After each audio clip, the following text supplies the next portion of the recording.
Et coucou mes petits chats. Alors j'espère que vous allez bien. Aujourd'hui, pour ce deuxième épisode de Libre et Pensive, on va parler d'un sujet qui m'est venu tout récemment en fait, en lien avec ce que je vis actuellement, avec ce que j'ai vécu aussi par le passé, à savoir l'image que je renvoie en adéquation avec ce que j'ai subi.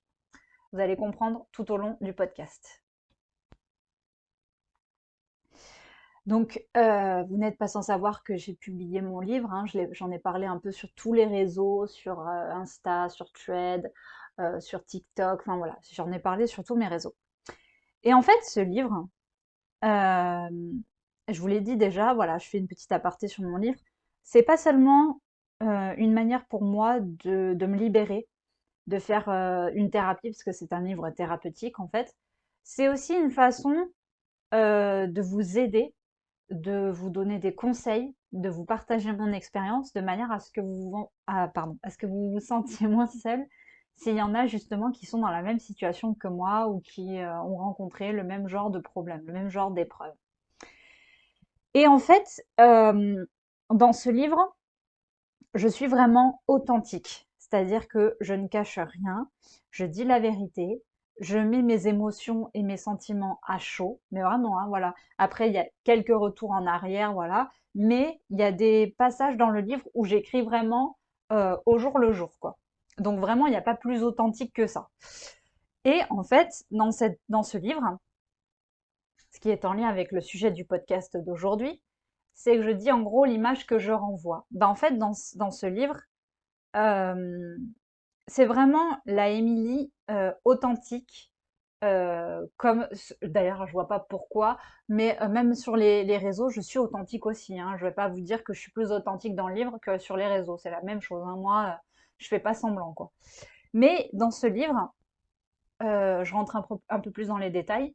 Je suis moins pudique que sur les réseaux, parce que je pense qu'il y a des trucs sur les réseaux que tu peux pas dire comme ça ouvertement, et que tu peux plus facilement écrire, mettre par écrit, parce que les réseaux sont tellement des plateformes et des endroits en fait où il y a tellement de méchanceté gratuite que je ne sais pas si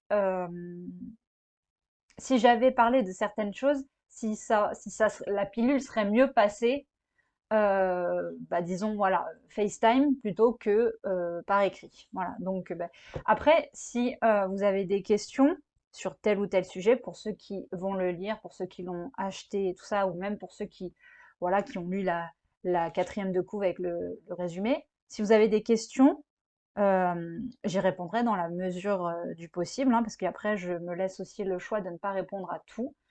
J'ai aussi un jardin secret, j'ai aussi des parts d'intimité que je veux garder secrètes, voilà. Donc, mais après, si je peux vous aider, si je vois que j'ai la possibilité de répondre à vos questions avec objectivité et bienveillance, il n'y a pas de souci, je le ferai. Donc, pour en revenir au sujet du podcast d'aujourd'hui, vous savez que les personnes, parce qu'on va parler du harcèlement forcément, les personnes qui se font harceler euh, ont par la suite, quand le harcèlement, ou même pendant en fait, pendant le harcèlement et même après, les personnes qui sont victimes de ce genre de choses euh, renvoient une certaine image. On dit toujours qu'en fait, les gestes vous trahissent. Il y avait un livre comme ça où tu pouvais percevoir, tu pouvais arriver à percevoir le caractère d'une personne à travers ses gestes, à travers ses mimiques, à travers sa gestuelle, enfin bon, bref. Et moi, quand j'étais dans ma période de harcèlement, j'étais très recroquevillée sur moi-même dans le sens, déjà, j'étais triste, j'avais un visage triste, fermé, je parlais pas beaucoup, j'étais parfois seule, comment dire, je baissais le regard. Enfin voilà, j'étais vraiment, en fait, quelque part, je m'autorisais pas à exister, je m'excusais d'exister quelque part. Donc malheureusement, bah, ça fausse un peu ton image. C'est-à-dire que j'étais pas la petite fille enjouée, gaie, toute souriante, toute voilà, que j'étais par exemple quand je rentrais chez moi. Parce que tu me prenais à l'école et tu me prenais chez moi, j'étais pas du tout la même, hein, pas du tout. Donc, bah voilà, en fait, il y a deux univers différents. C'est un peu genre deux salles, deux ambiances, tu vois. Bon, bon, bref. Et donc, tout ça pour en venir à cette question d'image, mais aussi, comment, les personnes que j'avais autour de moi, les enfants, les élèves et tout, avaient une image faussée. Forcément parce que bah, j'étais renfermée, parce que j'adressais la parole à personne, pardon. Il faut que j'arrive à trouver mes mots, pas évident.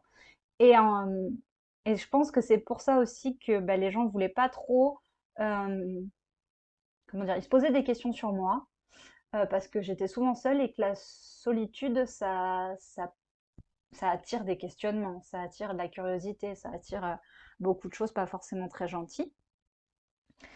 Et donc, du coup, bah, on se disait, mais pourquoi elle est tout le temps toute seule? Pourquoi t'as un problème? T'es malade? Enfin, des trucs comme ça, quoi.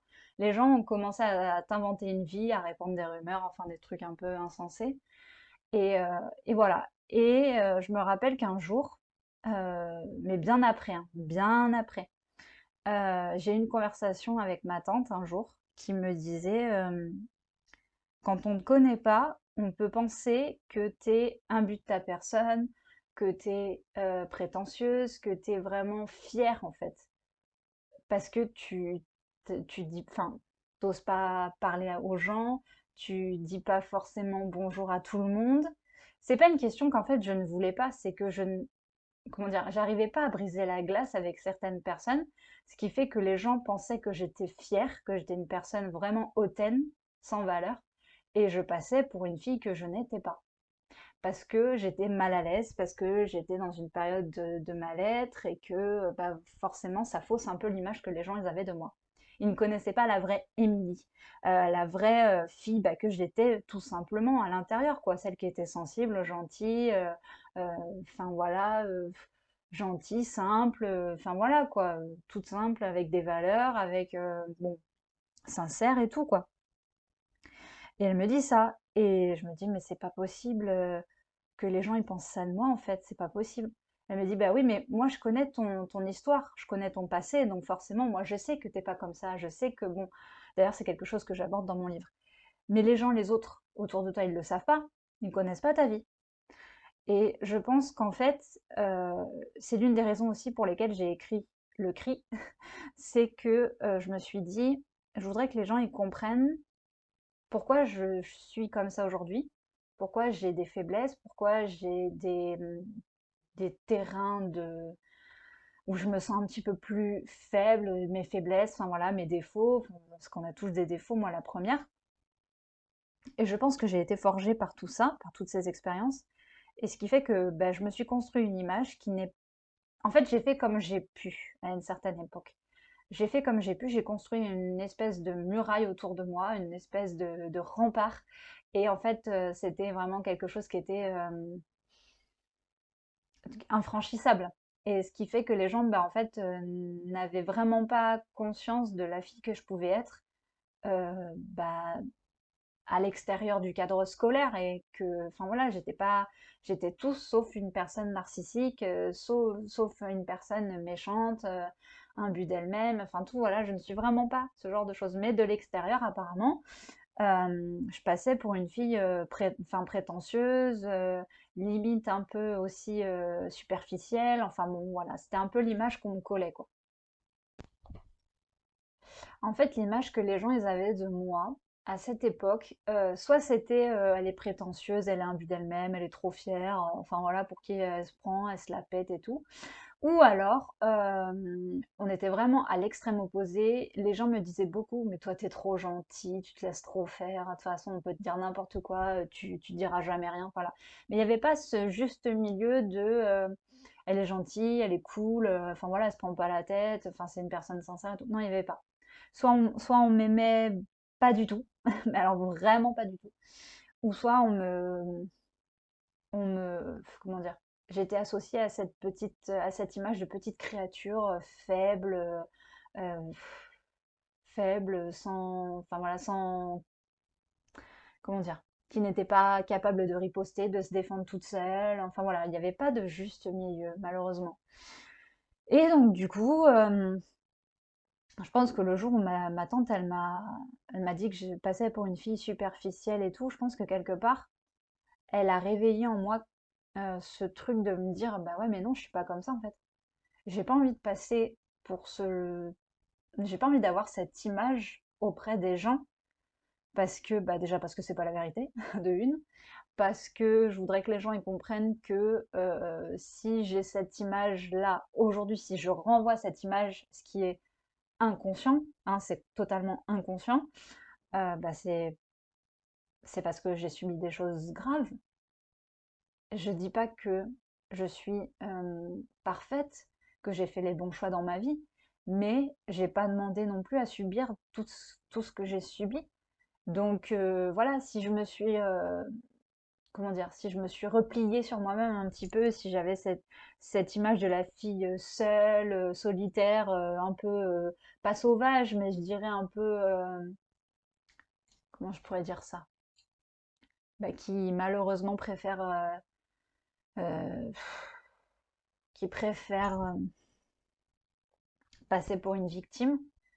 Parce que malheureusement le statut de victime, lui, qu'on le veuille ou non, hem, par par moment, il est confortable. C'est horrible, hein, ce que je vais vous dire, mais par moment, il est confortable parce que, hem, on a envie que les gens, nous donnent cette reconnaissance dont on manque. Heu, alors après, tu t'aperçois que finalement, bah, c'est pas une place qui est confortable et puis de toute façon, ce n'est pas une place qui est honorable, parce qu'il faut savoir en sortir de ce statut de victime. Sauf que malheureusement, c'est bien plus compliqué que ça, quand on a passé du temps à te faire croire, et je dis bien le mot faire croire, que tu en étais une. Et toi, tu t'es habitué à ça. Donc tu t'es dit, bah ouais, j'en suis une, parce que les autres, ils m'ont fait croire que je l'étais. Donc voilà, ils ont forcément raison. Et donc, en grandissant, tu gardes un peu ce mauvais réflexe de te dire oui, mais malheureusement, si j'ai subi ça, c'est à cause de ça, machin et tout. Donc en fait, tu rejettes un peu la faute sur ce qui t'est arrivé.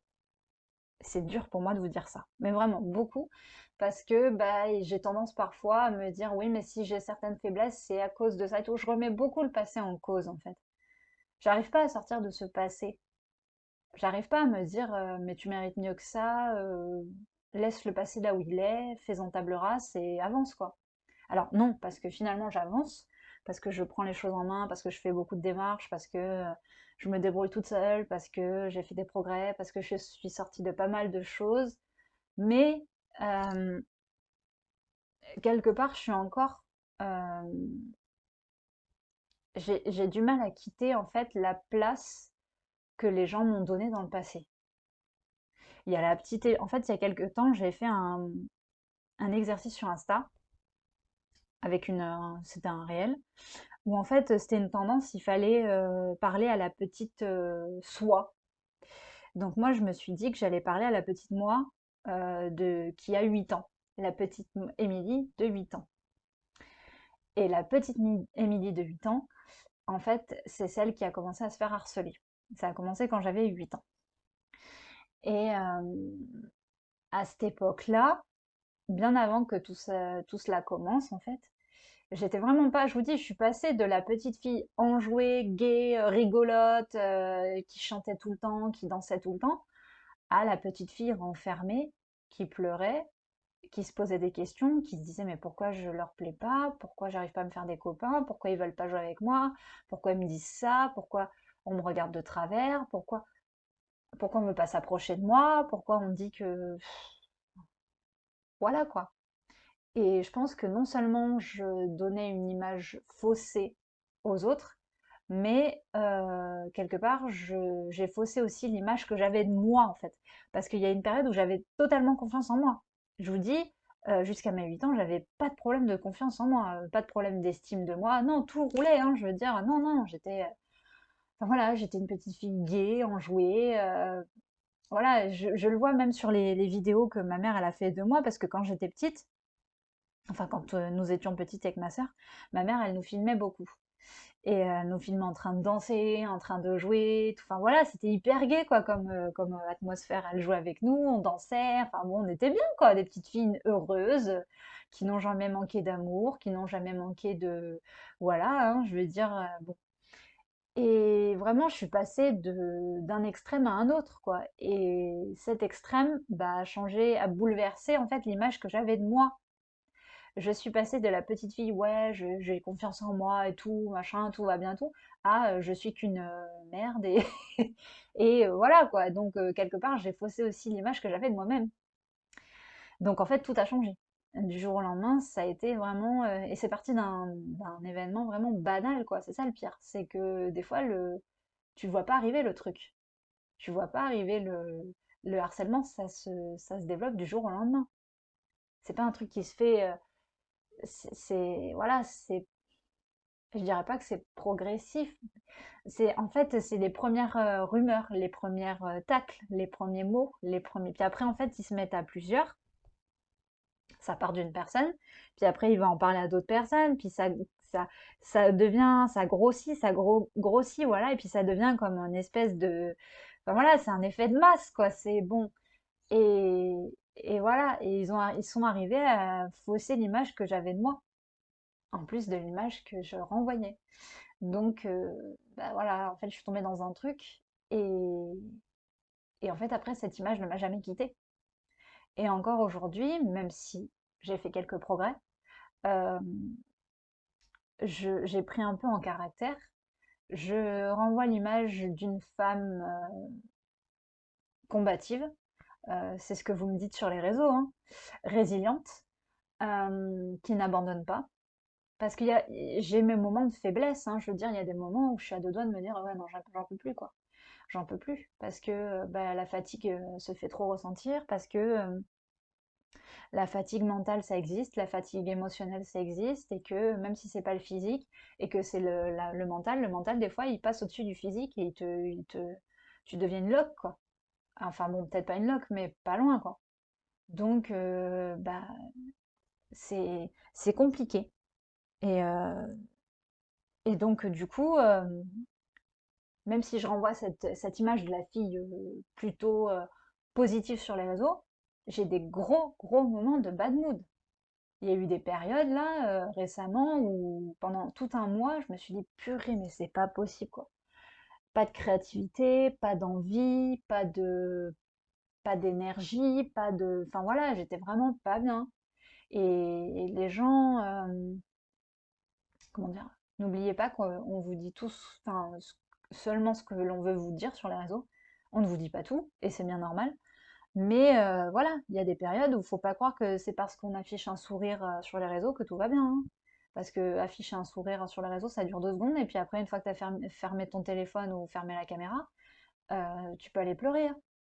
Donc bon, bah c'est voilà, c'est un peu l'envers du décor, quoi. Donc finalement, euh, en fait, l'image, elle est tellement, mmh, je sais pas comment dire, elle peut tellement changer du jour au lendemain, en fait. C'est quelque chose qui peut changer. Vous pouvez changer d'image auprès des gens, et vous pouvez aussi changer l'image que vous avez de vous. Donc, au niveau de l'estime de soi, votre estime de soi, elle peut être flinguée, mais vraiment, du jour au lendemain. Donc, c'est vraiment éphémère tout ça. Et je pense qu'il faut vraiment avoir une force de caractère pour se dire bah non, je ne changerai pas pour eux, je ne vais pas écouter ce qu'on me dit, je vais passer outre, et moi je n'avais pas ce caractère fort là, je n'avais pas, malheureusement. Petite anecdote justement, quand j'étais en primaire, ouais, primaire et collège surtout. Lycée, non, après, parce que bon, quand j'étais en primaire et au collège, j'avais des facilités au niveau de l'école, de mes résultats. Voilà. Je ramenais beaucoup, beaucoup de bonnes notes. c'était vraiment rare que je ramène des sales notes, quoi, vraiment. J'avais une moyenne qui tournait autour de, je sais pas, je devais avoir 15 ou 16 de moyenne générale, donc j'étais vraiment pas mauvaise, quoi. Et malheureusement, comment dire? Il y avait des élèves, d'autres enfants du coup, qui avaient qui ne m'appréciaient pas à cause de ça. Parce que j'avais des facilités au niveau de mes résultats scolaires. Donc certains diront, bah tant mieux pour toi. Je suis d'accord avec vous, tant mieux pour moi. Vous inquiétez pas, ça change après au lycée, hein. Bon bref, je vais y revenir. Mais voilà, et à cette époque-là, voilà, je passais un peu pour la fille qui a des facilités, qui se la pète parce qu'elle a des bonnes notes, ou alors qui est bien vue par la maîtresse parce que justement je travaillais bien, je ne faisais pas de bruit en classe, je ne papotais pas, enfin moi j'étais sérieuse quoi. J'étais sage, voilà, sage comme une image, c'était moi. Et du coup on me l'a reproché. Donc ça c'était l'image de la chouchoute un peu, voilà. Et ça c'est très très mal vu. Et, euh, et en grandissant, voilà, ça va faire écho à une certaine chose. Euh, donc du coup, je devais m'excuser à ce niveau-là d'avoir des bonnes notes. Et aujourd'hui, on m'en veut parce que j'ai des facilités dans un autre domaine. Voilà, la danse. On m'en veut à cause de ça. Euh, Il y a des moments où je me dis, en fait, il faudrait s'excuser d'être soi. Être soi. En fait, c'est tellement un luxe aujourd'hui qu'il y a des gens, ils sont tellement pas capables de l'être, bah, que, en fait, ils reportent leur frustration sur toi, en fait. Et en fait, ils expriment ça par la méchanceté. La malveillance, les réflexions, les qu'en dira-t-on, les machins, les quiproquos, les bidules, enfin des trucs qui servent à rien, quoi. Et, euh, et voilà. Et en fait, je trouve que c'est tellement ridicule, en fait, de penser comme ça. Parce qu'une personne a des facilités, parce qu'une personne a, entre guillemets, c'est pas, voilà. Je suis pas là à me dire, oh, vas-y, je suis la meilleure et tout. Non, c'est pas du tout mon style. Mais je vois pas pourquoi je devrais m'en vouloir et culpabiliser d'avoir des facilités dans certains domaines. Parce que j'ai des facilités dans certains domaines, certes, mais j'ai des faiblesses et des lacunes, mais dans d'autres. Par exemple, quand j'étais petite, j'étais hyper bonne en français, tout ce qui est grammaire, orthographe, conjugaison, vocabulaire. Enfin, le français, c'était vraiment ma pépite, quoi. Je te ramenais des 17 et des 18 en français, j'avais zéro faute à mes dictées. Enfin, voilà, j'ai toujours été, voilà, j'ai toujours eu des facilités en français. C'est comme ça, c'est la vie. Et je travaillais beaucoup aussi, hein. Voilà. Donc, mais j'avais des facilités, faut le dire. Et en fait, tu me mettais en maths, mais j'étais une quiche, quoi. Et j'ai jamais eu honte de le dire. Je pouvais te ramener, mais ça c'était voilà, c'était plus au lycée. Je vous dis, au primaire, collège, j'avais des facilités. Je suis rentrée au lycée, c'était pas la même parce qu'en fait le lycée, c'était un lycée qui était hyper réputé et il y avait un certain niveau, on va se l'admettre. Et en fait, je suis rentrée sur dossier et j'avais 13 de moyenne. Donc c'est pas mauvais, mais c'est pas non plus voilà quoi, c'est bien, c'est bien. Et je suis rentrée sur dossier dans ce lycée et donc bon, j'ai réussi à rentrer. Mais en seconde, j'ai galéré. Alors, pas en français, hein, pas dans les matières littéraires, parce que les matières littéraires, je suis plutôt bonne. Mais dans les matières scientifiques, j'étais une brêle. Mais vraiment une brêle. Quand je vous dis une brêle, et j'en rigole, parce que perso, ça me fait rire, c'est pas grave, quoi. On a tous des domaines où on est fort, et puis tous des domaines où on est faible, quoi. Il faut l'accepter. Je veux dire, moi, en physique, en SVT, en maths, je te ramenais des deux. Enfin, pas en physique et en sciences, mais en maths, oui. Le prof, il me mettait des deux parce que j'avais mis mon prénom sur la copie. Pardon, excusez-moi, c'est un petit fou rire, mais voilà, j'en rigole. En plus, il était très gentil et il avait capté qu'en fait, les maths, c'était pas pour moi. Et, euh, et même à un moment, je me suis dit, est-ce qu'il faudrait pas que je redouble ma seconde? Ça, c'était en seconde, hein. Et ma mère avait été le voir et lui avait dit: «Est-ce qu'il vaudrait pas mieux qu'elle redouble, quoi? Parce que là, bon, les matières littéraires, ça va, mais les matières scientifiques, ça va pas, quoi». Et comme je voulais faire une première littéraire, ce que j'ai fait, le prof, il a dit: «Non, on va pas la faire redoubler, elle va passer en première. Même si c'est un niveau qui est au-dessus, vous allez voir qu'elle va extrêmement bien s'en sortir parce qu'elle va se spécialiser dans des matières qu'elle aime, quoi, où elle est plutôt forte, et ça va passer». Du coup, même si j'avais 2 de moyenne en français, je suis passée en première.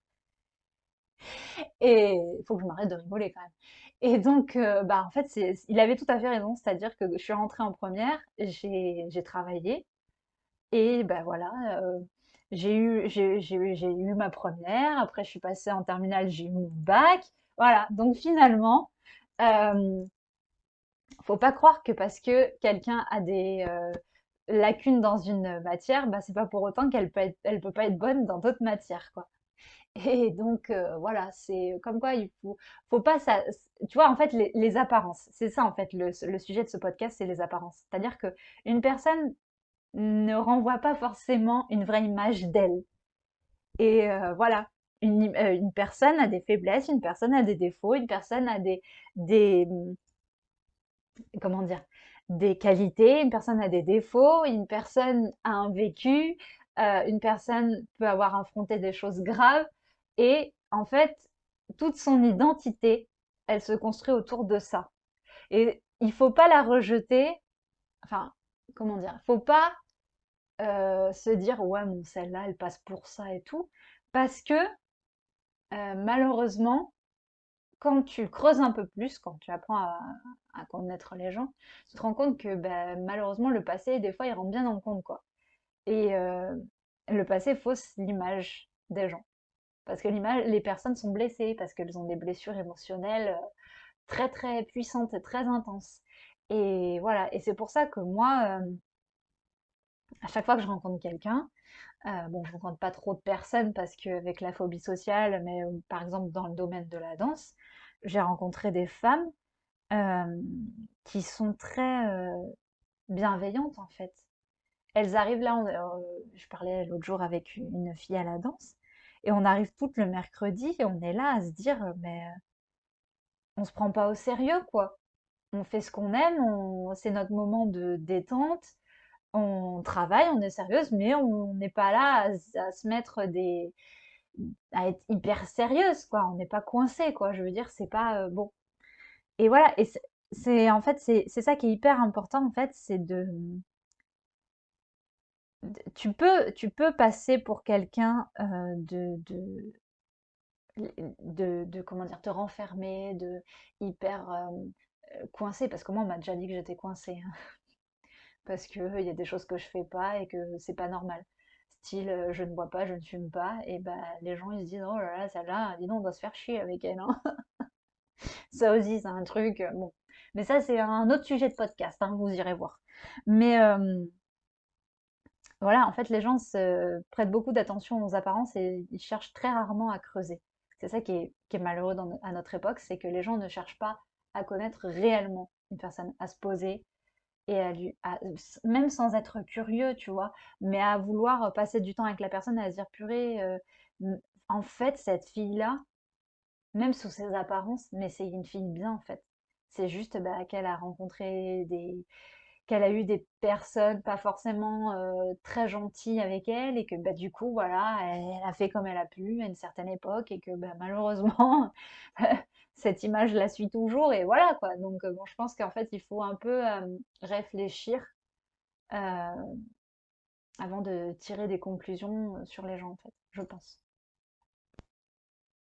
Mes petits chats, sur ce, pour conclure un peu sur cet épisode de podcast, dites-vous bien qu'en fait, les personnes comment dire, qui paraissent un peu renfermés, qui parlent pas trop, qui sont un peu discrets, pudiques, qui ont des failles émotionnelles, qui sont, enfin voilà. Bah, en fait, dites-vous bien que s'il y a ces choses-là, c'est qu'il y a un passé, c'est qu'il y a un passif, un vécu. Et que malheureusement, on se construit comme on peut, et que malheureusement, parfois, le bagage que l'on se traîne depuis des années fausse un peu l'image que vous avez. de nous, de toutes les personnes qui sont un peu dans leur coin, un peu à part. Et quand je dis à part, je dis pas, bien sûr, extraordinaire, machin, j'en peux plus de ma life et je me la pète. Non, non. Dites-vous bien, voilà, qu'il y a quelque chose. Il y a une faille. Il y a, comment dire? C'est comme un peu un vase brisé. Vas-y, je pars dans mes trucs de poète là. Ouais, voilà, c'est un peu ça. C'est un vase un peu cassé. Sauf que le vase, il essaye de se reconstruire. Et que bientôt, il y aura peut-être une marque. La marque, elle sera indélébile, mais il n'y aura plus le petit trou, entre guillemets. C'est complètement surréaliste ce que je vous dis là. Bref, enfin voilà. C'est un peu, voilà, une autre. Ah oui, ça je l'ai dans mon livre. D'ailleurs, je l'ai utilisé cette image. L'image de la feuille froissée. Tu prends une feuille, vous allez comprendre. Prenez une feuille et vous la froissez. Vous la froissez, vous la froissez, vous la froissez, et vous la dépliez. Et bien cette feuille, en fait, euh, ça y est, elle est marquée à vie. Et vous aurez beau essayer de la remettre comme elle était initialement, c'est-à-dire pas froissée, vous n'y arriverez jamais. Et ben c'est ça. En fait, c'est l'image de la feuille froissée. Et j'utilise cette image justement dans mon livre parce que je trouve qu'elle est hyper pertinente, hyper claire, hyper rapide et efficace pour expliquer un peu ce que les épreuves de vie font sur un être humain. Voilà. Écoutez, je vous fais plein de bisous, surtout n'oubliez pas, soyez bienveillants, faites des compliments, apprenez à connaître les gens, écoutez-les, et vous aussi, parce que c'est un truc qui est mutuel, hein, c'est vraiment, si vous avez besoin de parler, faites-le. Si vous trouvez des gens bienveillants qui ont cette capacité d'écoute, qui peuvent aussi vous offrir du temps, parce que le temps, c'est vraiment quelque chose qui est très précieux aujourd'hui. Voilà, gardez-les ces gens-là, parce que ils sont précieux, parce que vraiment, c'est des gens qui en valent le coup. Donc voilà. N'hésitez pas non plus à mettre en place des thérapies, parce que même si je sais qu'il y en a qui n'osent pas franchir cette étape, je peux vous assurer que vous ne regretterez pas. Il faut trouver quelqu'un avec qui vous avez le feeling, bien sûr. Moi, vous savez, j'en ai fait plein des psys, hein. J'en ai un, deux, trois, j'en ai fait 5. Mais bon, voilà. Je veux dire, en fait, je lâche pas mon truc, quoi. Voilà, je continue, je continue. Donc voilà. Et puis après, si vous voulez pas forcément parler, écrivez. Moi, j'ai écrit. Je fais les deux, moi. Je parle et j'écris. Voilà. Donc, et puis je danse aussi. Puis je fais plein d'autres trucs. Je fais de la méditation, je cuisine, voilà, plein de trucs. Voilà. Donc, écoutez, je vous fais plein de bisous. Je vous souhaite une excellente journée. Et n'oubliez pas de vous abonner, de liker, de commenter et surtout de partager sur les réseaux. Moi, ça me fera vraiment plaisir d'échanger avec vous et d'avoir votre retour. Je vous fais plein de bisous et je vous dis à très vite pour un nouvel épisode de Libre et Pensive. Bye bye!